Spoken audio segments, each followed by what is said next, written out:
الحمد لله وكفى وسلام على عباده الذين اصطفى ما بعد فقد قال الله تبارك وتعالى في القرآن المجيد أعوذ بالله من الشيطان الرجيم بسم الله الرحمن الرحيم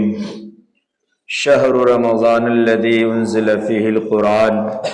هدى للناس وبينات من الهدى والفرقان فمن شهد منكم الشهر فليصم إلى آخر الآية صدق الله العظيم وقال عليه الصلاة والسلام في مقام عمل ابن آدم يضاعف بالحسنة 10 أمثالها إلى 700 ضعف وقال الله تعالى إلا الصوم فإنه لي وأنا أجزي به أو كما قال عليه الصلاة والتسليم اللهم صل على محمد وعلى آل محمد وبارك وسلم كما صليت وباركت على إبراهيم وعلى آل إبراهيم إنك حميد مجيد۔ اللہ تبارک و تعالیٰ کا بے پناہ کرم اور احسان ہے، اللہ تبارک و تعالیٰ کا شکر ہے۔ اللہ رب العالمین نے ہم تمام کو رمضان المبارک کا عظیم مہینہ عطا فرمایا۔ اللہ تبارک و تعالیٰ اپنی توفیق سے، اپنی رضا سے ہم تمام لوگوں کو رمضان المبارک کے مہینے کی قدردانی نصیب فرمائے۔ اللہ تبارک و تعالیٰ ہم تمام کو صحت و سلامتی کے ساتھ اس مہینے کی تمام عبادات کو پورا کرنے والا بنائے۔ اللہ رب العالمین اس مہینے کے ہر قسم کے جو گناہ ہم سے ہو سکتے ہیں اور ہوتے ہیں، مالک کریم ہم تمام کو ان سے بچائے اور حفاظت فرمائے۔ رمضان المبارک کا مہینہ جناب محمد رسول اللہ صلی اللہ علیہ وسلم نے فرمایا کہ رمضان کا مہینہ یہ بڑا عظیم مہینہ ہے، بڑا مقدس مہینہ ہے۔ اس مہینے کا ہر لمحہ، ہر گھڑی یہ مقدس ہے اور عظیم ہے۔ اس مہینے ہر وقت ہر آن اللہ کی رحمتیں برستی ہے، اللہ کی طرف سے مغفرت ملتی ہے، اللہ کی طرف سے جہنم سے آزادی کا پروانہ ملتا ہے، اور مالک کریم کی طرف سے جنت میں داخلے والے لوگوں کے نام تیار کیے جاتے ہیں اور جنت میں داخلے کا فیصلہ ہوتا ہے۔ رمضان کا مہینہ اور جب رمضان کی تاریخ ہوتی ہے تو حدیث میں یہ بات موجود ہے کہ عرش کے نیچے سے ایک ہوا چلتی ہے، وہ ایسی سریلی ہوا ہوتی ہے، ایسی پیاری ہوا ہوتی ہے کہ جس سے انسان اور جنات کے علاوہ تمام مخلوق سنتی ہے، اور ان ہواؤں کی وجہ سے جنت کے دروازے، جنت کے حلقے اور جنت کے کیواڑ ہلنے اور بزنے لگتے ہیں، اور پھر جنت کی جو حوریں ہیں وہ اپنے بالا خانوں سے نکل کر کے اس آواز کو سنتی ہیں، اور جو جنت کا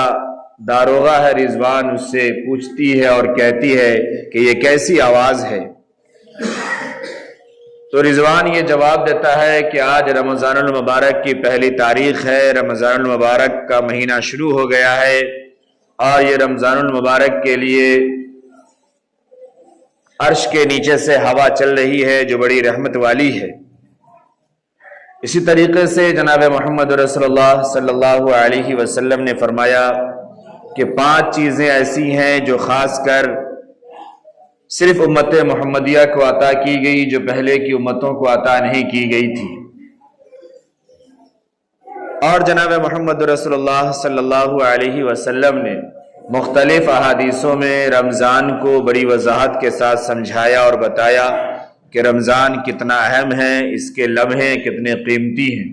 کئی فرمایا کہ اس کا پہلا عشرہ یہ رحمت والا ہے، کئی فرمایا دوسرا عشرہ مغفرت والا ہے، پھر فرمایا تیسرا عشرہ یہ جہنم سے نجات کے لیے ہے۔ جناب محمد رسول اللہ صلی اللہ علیہ وسلم نے فرمایا کہ جب رمضان کی پہلی تاریخ ہوتی ہے، جب رمضان کا مہینہ شروع ہوتا ہے، اسی دن صفدت الشیاطین، جو شیطان ہے اسے قید کر دیا جاتا ہے، گلے میں توق ڈال کر کے بند کر دیا جاتا ہے، اور مردۃ الجن، جو شرکش جنات ہے انہیں بھی قید کر دیا جاتا ہے، تاکہ وہ جناب محمد رسول اللہ صلی اللہ علیہ وسلم کی جو آخری امت ہے، ان کے عبادات میں کوئی خلل نہ ڈالے، کسی گناہ کی طرف نہ لے جائے، روزوں میں کوئی کمی نہ پیدا کر دے، تراویح میں کوئی کوتاہی نہ آ جائے، دیگر عبادات میں، نوافل میں، ذکر و اذکار میں، تلاوتوں میں کوئی دقت پریشانی نہ ہو، اس لیے اسے قید کر دیا جاتا ہے۔ اب اس کے باوجود بھی اگر انسان سے گناہ ہو رہے ہیں اور انسان گناہ کر رہا ہے تو اس کی وجہ انسان کے اپنے نفس کی خباثت ہے، کیونکہ انسان سال بھر جب گناہ کرتا ہے تو گناہ کرنے سے دل میں سیاہ دھبا لگتا ہے اور دل سیاہ ہوتا جاتا ہے، اور جب دل سیاہ ہو جاتا ہے پھر گناہ اس کی طبیعت کا، اس کی عادت کا ایک حصہ بن جاتا ہے، اور پھر وہ گناہ کرنے کا عادی ہو جاتا ہے۔ اس میں اپنے نفس کی غلطی اور اپنی ہی کوتاہی ہوتی ہے، شیطان اور شرکس جناتوں کی کوئی اس کے اندر عمل دخل نہیں ہے، وہ قید کر دیا گیا ہے۔ اسی طریقے سے آقا صلی اللہ علیہ وسلم نے فرمایا کہ جہنم کے دروازے بند کر دیے جاتے ہیں اور پھر پورے رمضان جہنم کے دروازے کو کھولا نہیں جاتا ہے، اور جنت کے دروازے کھول دیے جاتے ہیں، اور پورے رمضان پھر جنت کے دروازے کو بند نہیں کیا جاتا ہے۔ اور منادی ینادی، اور روز ایک آواز لگانے والا یہ آواز لگاتا ہے، اللہ کی طرف سے یہ پکار لگوائی جاتی ہے، روزانہ کل لیلتن، ہر رات ہر روز یہ آواز لگوائی جاتی ہے، یا باغی الخیر اقبل و یا باغی الشر اقصر، اے خیر کے طلبگارو آگے بڑھو، اے فرما بردارو آگے بڑھو، اے اطاعت گزارو آگے بڑھو، بھلائی چاہنے والو آگے بڑھو، نیکی کرنے والو آگے بڑھو، اور برائی کرنے والے، گناہ کرنے والے رک جاؤ، نفس کے ماننے والے رک جاؤ، اللہ کی اطاعت کرنے والے آگے بڑھو، اور اپنے نفس کی بات ماننے والے رک جاؤ۔ یہ آواز روزانہ لگائی جاتی ہے، اور فرمایا کہ روزانہ جہنم سے لوگوں کو نجات دی جاتی ہے، روزانہ جہنم سے لوگوں کو چھوڑا جاتا ہے۔ اور آقا صلی اللہ علیہ وسلم نے فرمایا کہ بنی آدم کے عمل کو، انسان کی نیکی کو، انسان کے نیک کام کرنے کا جو اجر ہے، جو ثواب ہے، یضاعف حسناتی بعشر امثالھا، کہ اس کی جو ثواب ہے، جو اجر ہے، اس کو بڑھایا جاتا ہے، اس کے درجات بڑھ جاتے ہیں، مرتبہ بڑھ جاتا ہے۔ کس طرح؟ آقا صلی اللہ علیہ وسلم نے فرمایا بعشر امثالھا، کہ ایک کے بدلے میں 10 نیکیاں ملتی ہے۔ اگر بندہ ایک آیت پڑھتا ہے تو 10 آیت پڑھنے کا ثواب ملتا ہے، ایک حرف پڑھتا ہے تو 10 حرف پڑھنے کا ثواب ملتا ہے، ایک نفل پڑھتا ہے تو 10 نفل پڑھنے کا ثواب ملتا ہے اس حدیث کے تحت۔ اور دوسری حدیث موجود ہے کہ جب بندہ نفل پڑھتا ہے تو غیر رمضان کے مقابلے میں فرض کا ثواب ملتا ہے، اور اگر فرض ادا کرتا ہے رمضان میں تو غیر رمضان کے مقابلے میں 70 فرائض کا ثواب ملتا ہے۔ تو نیکی بڑھائی جاتی ہے بعشر امثالھا، 10 گنا، اور آگے فرمایا الی 700 ضعف، 10 گنا سے لے کر کے 700 گنا تک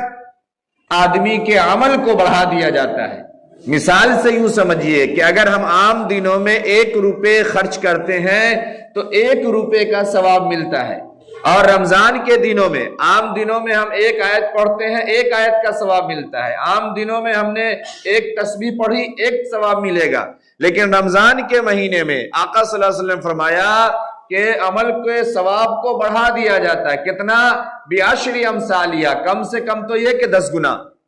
کہ 1 روپیہ ہے تو 10 روپے کے برابر کا ثواب، 1 تسبیح ہے تو 10 تسبیح کا ثواب، 1 آیت ہے تو 10 آیتوں کا ثواب۔ آگے فرمایا الی 700 ضعف، 700 گنا تک بڑھایا جاتا ہے۔ ہم سوچے غور کریں کہ رمضان کتنا عظیم ہے، کتنا قیمتی ہے، کتنا اہم ہے، کہ 1 روپے کے بدلے میں 10 روپیہ، 10 روپے سے لے کے 700 روپے تک کا ثواب، 1 آیت کی تلاوت، 1 کے بدلے میں 10 آیتوں کا ثواب، 10 آیتوں سے لے کر کے 700 آیتوں کا ثواب، 1 نفل پڑھ رہے ہیں 10 نفل کا ثواب، 10 نفل سے لے کر کے 700 نفلوں کا ثواب۔ تو رمضان اتنا اہم ہے، اتنا قیمتی ہے، یہ عمل کو بڑھایا جاتا ہے۔ اور اسی حدیث میں فرمایا وقال اللہ تعالی الا الصوم، یہ حدیث قدسی ہے، وہ حدیث جس کے الفاظ اور جس کے معنی دونوں اللہ کی طرف سے ہوں اسے حدیث قدسی کہتے ہیں، اور وہ جس کے معنی اور مفہوم تو اللہ کی جانب سے ہو، الفاظ جناب محمد رسول اللہ صلی اللہ علیہ وسلم کی طرف سے ہو، وہ عام حدیث کہلاتی ہے۔ تو اللہ نے فرمایا الا الصوم، کہ یہ جو بڑھوتری ہو رہی ہے اس کو بھی سمجھیے، یہ بڑھوتری روزے کے علاوہ ہے، روزے کے علاوہ جو عمل ہم کر رہے ہیں اس میں یہ بڑھوتری ہے کہ اگر بندہ خرچ کر رہا ہے تو یہ 10 روپے سے لے کے 700 روپے تک کا ثواب ملے گا، تلاوت کر رہا ہے تو 10 سے لے کے 700 کی تلاوت، ذکر کر رہا ہے تو نفل کر رہا ہے تو کوئی بھی نیک عمل کر رہا ہے تو، بلکہ اس مہینے کے نیک عملوں کو تو آقا صلی اللہ علیہ وسلم نے خود ہی بتا بھی دیا اور سکھا بھی دیا کہ کتنا اہم ہے، کتنا عظیم ہے، لیکن پھر فرمایا الا الصوم، روزے کے علاوہ، روزے کے بارے میں فرمایا فَإِنَّهُ لِي وَأَنَا أَجْزِي بِهِ، کہ روزہ بندے نے صرف میرے لیے رکھا ہے، اس لیے روزے کا بدلہ صرف میں دوں گا۔ ایک حدیث سے مفہوم یہ ہے کہ روزے کا بدلہ میں خود ہوں، کیونکہ روزہ میرے لیے رکھا ہے تو روزے کا بدلہ میں خود ہوں، یا یہ کہ روزہ اگر بندے نے صرف میرے لیے رکھا ہے تو روزے کا ثواب میں خود عطا فرماؤں گا۔ کیوں؟ فرمایا شہوتہ یدع شہوتہ وطعامہ، کیونکہ اس نے اپنی شہوتوں کو چھوڑ دیا، اپنی خواہشوں کو چھوڑ دیا، صبح سے لے کر کے شام تک جائز چیزوں سے بھی دور رہا، اپنے نفس کی بات نہیں مانی، خواہش کی بات کو نہیں مانا، وطعامہ، اس نے کھانا پینا چھوڑ دیا صرف میرے لیے، اس لیے اس کا بدلہ میں خود عطا فرماؤں گا۔ یہ روزہ اتنا اہم ہے اور اتنا قیمتی ہے، اس لیے روزے کی ہمیں قدردانی کرنی چاہیے، روزے کی ہمیں حفاظت کرنی چاہیے۔ جناب محمد رسول اللہ صلی اللہ علیہ وسلم نے فرمایا اسی میں کہ روزہ یہ ڈھال ہے، روزہ ڈھال ہے، کس چیز سے؟ روزہ دو معنوں میں ڈھال ہے، روزہ جہنم کے عذاب سے بھی ڈھال ہے۔ روزہ دار کے لیے اللہ تبارک و تعالی نے حدیث میں یہ بات موجود ہے، ایک الگ جنت کے دروازے کو بنایا۔ جنت کے 8 دروازے ہیں، جہنم کے 7 دروازے ہیں، جہنم میں جانے کے، جہنم کے لیے 7 دروازے ہیں جس میں الگ الگ قسم کے گناہگار جائیں گے، اور جنت میں جانے کے لیے ایک دروازہ زیادہ ہے، 8 دروازے اللہ نے بنائے، اور ان 8 دروازوں میں سے ایک دروازہ یہ ریزرو ہے، ایک دروازہ بالکل طے ہے اور فکس ہے، اس دروازے سے کوئی اور نہیں جائے گا، جس دروازے کا نام باب الریان ہے۔ اس دروازے سے صرف جناب محمد رسول اللہ صلی اللہ علیہ وسلم کے امتی اور روزہ دار داخل ہوں گے، روزہ دار کے لیے دروازہ خاص کیا گیا ہے۔ تو آقا صلی اللہ علیہ وسلم نے فرمایا کہ روزہ یہ ڈھال ہے، الصوم جنۃ،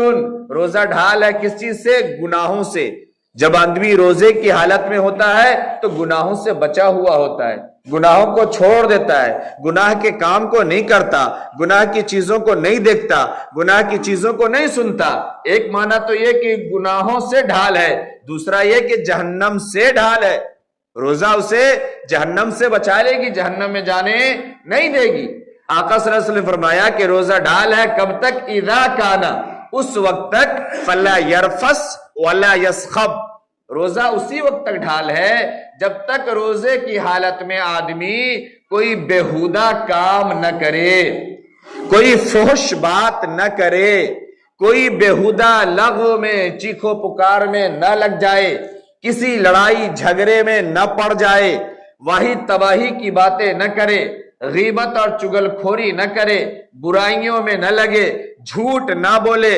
گالی گلوج نہ کرے، بیکار کی چیزوں میں الجھا نہ رہے، فلا یرفس ولا یسخب، تب یہ روزہ اس کے لیے ڈھال ہے،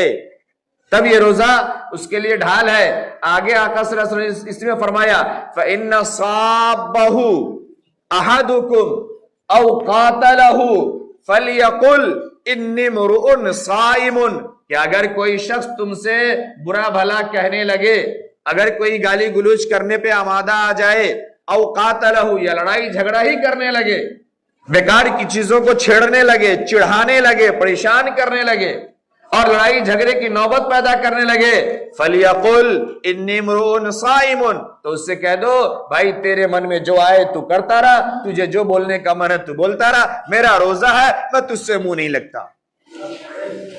میں تجھ سے بات نہیں کرتا۔ یہ نہیں کہ اگلے نے ایک جواب دیا تو ہم اسے دکھلا رہے کہ ہم تیرے سے بڑھ کے روزے دار ہیں، تو ہمیں چھیڑ کیسے دیا، تو ہمیں چھیڑے گا ہمارے روزہ لگ جائے گا۔ اس لیے اگر اس نے ایک بات دھیرے سے کوئی ہلکی سی مذاق بھی کر لیا، کوئی چگی پنا کیا، تھوڑا سا اس نے ٹونٹ مارا، اور پھر اس کے ساتھ ہم دن بھر کے لیے شروع ہو گئے، دن بھر چیخ رہے ہیں، چلا رہے ہیں، اپنے صحت کو نقصان پہنچا رہے ہیں، اپنے گلے کو نقصان پہنچا رہے ہیں، اپنا روزہ خراب کر رہے ہیں۔ اچھی بات سے شروع کیے، دو چار بات اچھی بولی، اور پھر گالی پہ بھی اتر آئے، پھر جو من میں آیا وہ بھی کہنا شروع کر دیا، غیبت پہ بھی اتر آئے، اس کی برائیاں بھی بیان کرنے لگے، اسے تانے بھی دینے لگے، اس کی ساری بچپن جوانی اسے یاد دلانے لگے، ساری خاندانی بحث لے کر کے بیٹھ گئے، اپنا روزہ خراب کیا۔